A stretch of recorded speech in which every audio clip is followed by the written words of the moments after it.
Chapter 5.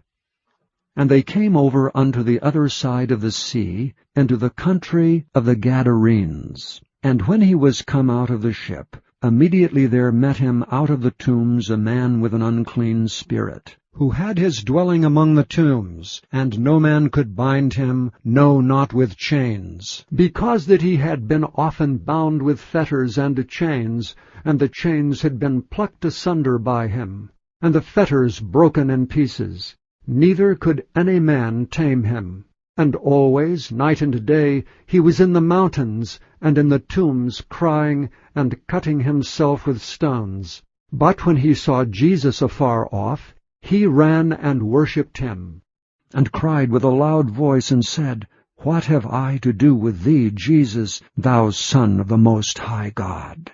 I adjure thee by God, that thou torment me not. For he said unto him, Come out of the man, thou unclean spirit. And he asked him, What is thy name? And he answered, saying, My name is Legion, for we are many. And he besought him much that he would not send them away out of the country. Now there was there nigh unto the mountains a great herd of swine feeding. And all the devils besought him, saying, Send us into the swine, that we may enter into them. And forthwith Jesus gave them leave. And the unclean spirits went out, and entered into the swine. And the herd ran violently down a steep place into the sea. They were about 2,000, and were choked in the sea. And they that fed the swine fled, and told it in the city and in the country. And they went out to see what it was that was done. And they come to Jesus, and see him that was possessed with the devil, and had the legion, sitting and clothed, and in his right mind. And they were afraid.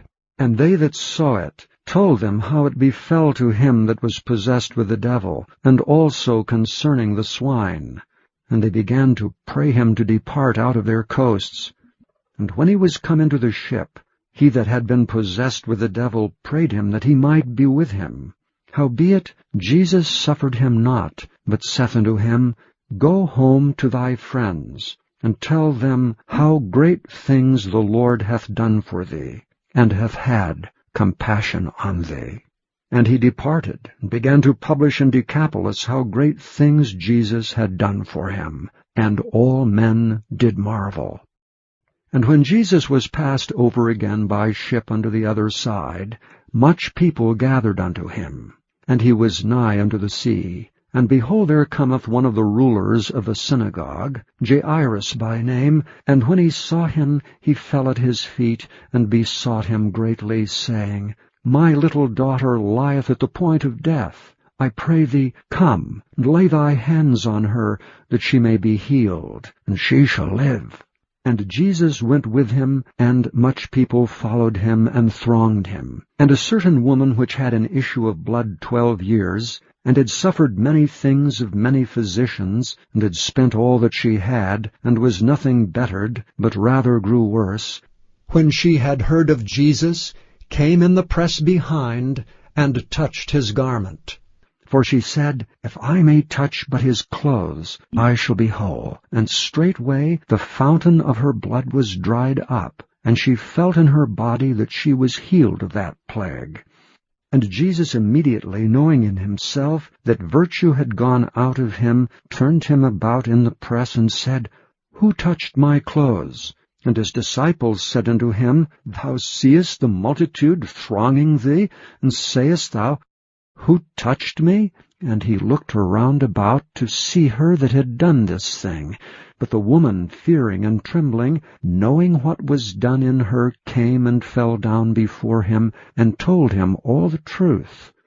And he said unto her, Daughter, thy faith hath made thee whole. Go in peace, and be whole of thy plague. While he yet spake, there came from the ruler of the synagogue's house certain which said, Thy daughter is dead. Why troublest thou the master any further? As soon as Jesus heard the word that was spoken, he saith unto the ruler of the synagogue, Be not afraid, only believe. And he suffered no man to follow him, save Peter, and James, and John, the brother of James. And he cometh to the house of the ruler of the synagogue, and seeth the tumult, and them that wept and wailed greatly. And when he was come in, he saith unto them, Why make ye this ado, and weep? The damsel is not dead, but sleepeth. And they laughed him to scorn. But when he had put them all out, he taketh the father and the mother of the damsel, and them that were with him, and entereth in where the damsel was lying. And he took the damsel by the hand, and said unto her, Talitha cumi, which is being interpreted, Damsel, I say unto thee, arise. And straightway the damsel arose and walked. For she was of the age of 12 years, and they were astonished with a great astonishment. And he charged them straitly that no man should know it, and commanded that something should be given her to eat.